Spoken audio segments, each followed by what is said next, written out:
Saya seorang wanita dan akan berencana mau menikah tahun ini. Namun saya merasa ragu dengan calon pasangan saya. Sesuatu istikharah sampai akhirnya saya melihat semua keburukannya yang ditutup-tutupi calon saya selama ini. Akhirnya saya membatalkan pernikahan setelah memberi kesempatan kepada beliau. Namun beliau masih tidak terima dan mencoba untuk meyakinkan lagi bahwa beliau sudah berubah. Dan diiringi dengan tindakannya jadi rajin sholat, serta ke masjid, dan mengaku sudah berhenti judi, mabok, dan mengkonsumsi obat terlarang. Tindakan apa yang harus saya ambil, dan jujur saya pun merasa sulit untuk melepaskannya setelah melihat perubahannya. Jazakallahu khairan.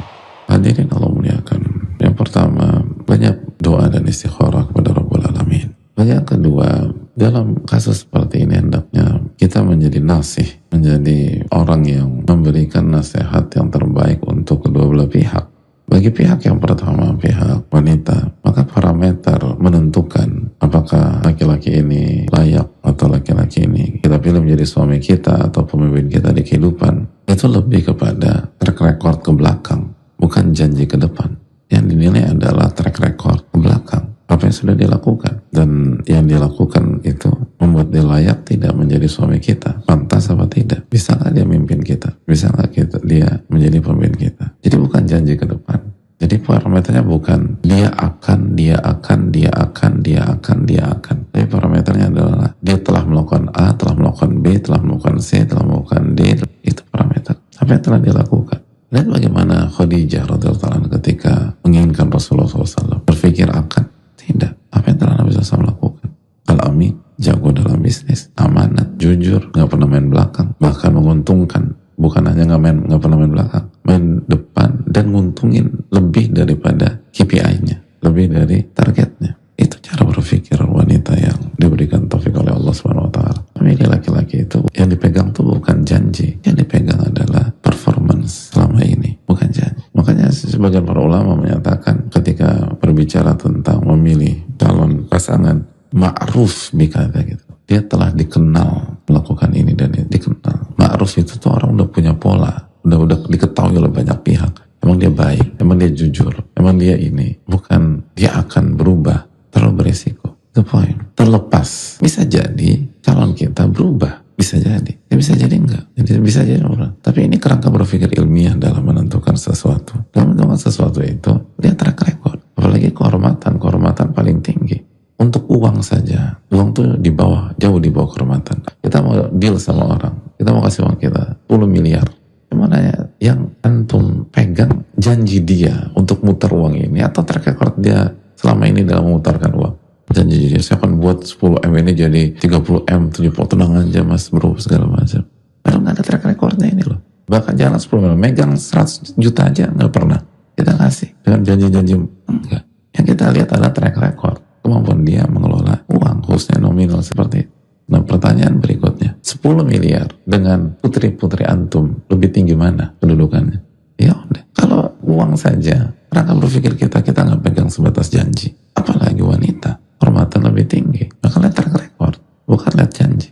Kecuali kalau track recordnya janjinya selalu ditepati, nah itu boleh berjanji, dia akan pegang itu. Tapi kalau track recordnya nggak pernah melakukan hal seperti itu, apalagi mau merubah, itu bukan hal yang mudah. Ini kan mau merubah kutub dari selatan ke utara, timur barat, barat timur.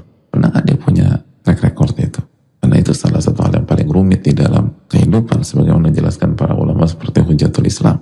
Itu poin. Itu bagi seorang wanita. Bagi calonnya seorang laki-laki, silakan berjuanglah untuk berubah, dan berubahlah karena Allah Taala. Jangan berubah karena wanita, jangan berubah sebatas karena pernikahan. Berubah atau hijrah itu ibadah. Innamal a'malu binniyat wa innamal likulli imri'in ma nawa.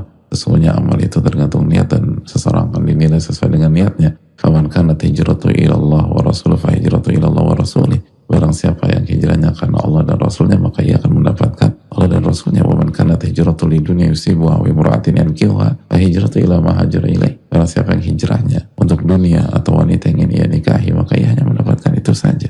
Ia tidak mendapatkan Allah Taala.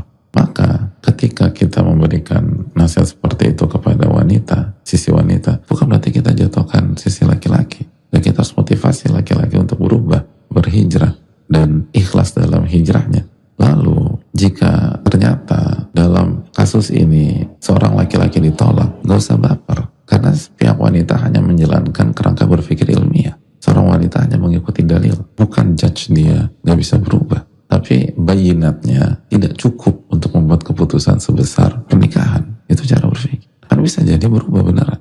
Tapi pihak lain kan menilai butuh evidence. Dan kalau ininya belum cukup, wajar kalau tidak diterima. Terus berhijrah, terus bertobat. Kalau kita jujur, suatu saat nanti kita akan diberikan yang terbaik oleh Allah Taala. Dan nggak menutup kemungkinan wanita yang sama. Misalnya wanita ini menolak dia sekarang karena ternyata demikian dan belum terbukti. Emang otomatis minggu depan nikah sama orang lain? Belum tentu. Bisa jadi dia, si wanita tetap mencari, nggak ketemu sampai 3 tahun lagi. 3 tahun lagi, laki-laki ini terbukti istiqomah selama 3 tahun. Dan bukan karena wanita, bukan karena dunia, tapi karena perjuangannya. Dan track recordnya sudah cukup bagi si wanita untuk melakukan penilaian dan menerima nikahnya mereka. Tapi bukan sekarang, tapi 3 tahun lagi. Hidup tuh nggak sesimpel kalau ditolak masih banyak wanita lain. Enggak, Anda ditolak hari ini, bisa jadi Anda diterima tahun depan. Pernah ikut ujian PTN nggak? Zaman bahla tuh. Banyak kasus tahun ini nggak diterima, tahun depan diterima. Benar-benar obses sama satu fakultas atau satu kampus, nggak diterima, coba lagi nggak diterima, coba lagi nggak diterima. Hidup tuh begitu, gak sesederhana. Kalau saya nggak diterima, dendam saya sama kampus itu, gue mau cari kampus lain, gue akan buktikan gue pintar. Gak harus begitu juga. Hidup itu terlalu kompleks untuk dinilai dengan satu opsi. Jadi bisa jadi, baik laki-laki maupun wanita, seorang wanita misalnya ditolak sama laki-laki, lalu dia berusaha, bisa jadi 2, 3, 4, 5 tahun lagi, orang laki-laki itu memperhitungkan dia. Lalu 5 tahun yang lalu nggak diperhitungkan dia untuk menjadi istri karena sesuatu, tapi wanita ini jujur sama Allah, bertakwa sama Allah dan seterusnya. Akhirnya pintu perjodohan masih terbuka. Di sisi laki-laki masih terbuka, di sisi wanita terbuka.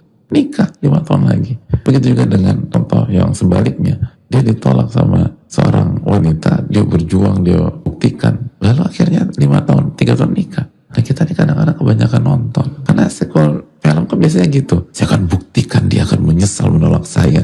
Ngapain? Belum tentu gitu. Bisa jadi jodoh Anda dia, tapi bukan sekarang. 3 tahun lagi, 4 tahun lagi. Jadi ngapain baper? Berjuang aja. Dan kalau bukan dia, nggak perlu dendam juga sama dia. Allah kasih persiapkan yang terbaik buat kita. Sebagaimana Allah persiapkan yang terbaik buat calon kita yang sekarang. Bisa jadi kita bisa dibukan. Allah Ta'ala bisa. Jadi sekali lagi, bisa jadi kita ditolak hari ini. Tapi kita jujur berubah, memperbaiki. Boleh kalau kita dikasih catatan, kenapa sih Anda ditolak? Anda tolak karena ini. Yaudah, fokus perbaiki itu. 1 tahun, 2 tahun, 3 tahun diterima. Sama lagi persis kita, langkah berpikirnya kan, kita nggak keterima di fakultas PTN. Kita kan nanya, kenapa sih saya nggak keterima? Oh, Anda lemah di matematika IPA. Tahun kursus matematika IPA. Tahun depan keterima. Oh, Anda lemah. Kenapa sih nggak berhasil sekolah di luar, di overseas? Oh, Anda lemah di bahasa Inggris. Belajar bahasa Inggris. 1 tahun berhasil diterima. Hidup tuh nggak harus. Saya akan buktikan. Dia menyesal telah menolak saya. Itu masalah gengsi, bukan objektif. Jangan menggunakan gengsi apalagi di masalah-masalah besar hidup kita. Masalah-masalah besar hidup kita, gunakan iman, gunakan ilmu, gunakan kebijaksanaan. Jangan ego, jangan gengsi, jangan amarah. Anda akan nyesal sendiri. Karena Anda akan menutup banyak pintu yang halal cuma gara-gara gengsi Anda doang. Hanya gara-gara ego Anda. Hanya gara-gara amarah. Karena dendam. Padahal nggak ada salahnya Anda coba lagi. Nggak ada salahnya Anda maju lagi.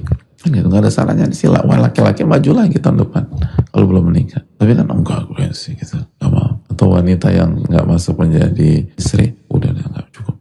Bisa jadi tahun depan, 2 tahun lagi, 3 tahun lagi. Selama kita jujur sama Allah, pintu itu nggak tertutup selama belum meninggal oleh kita. Allah Ta'ala bisa. Pernah dengar kasus kakek nenek menikah nggak? Dan itu true love-nya ketika SMA, ketika SMP. Baru nikah di usia 50 tahun, 60 tahun. Setelah satu udah nikah sama siapa, satu nikah sama siapa, lalu meninggal, lalu yang ini cerai, segala macam. Dan selama perjalanannya, mereka sudah berkali-kali nikah dan gak pernah dapat true love. Karena ya itu, true love-nya itu mereka. Akhirnya dijodohkan sama Allah. Allah itu ala kulli syai'in qadir. Allah maha berkuasa atas segala sesuatu. Harus yakin kita sama Allah. Hanya optimis hidup. Dan ana inna dhanni abdi bi, aku tergantung prasangka hambaku terhadap diriku. Kalau kita optimis, insya Allah wujudkan.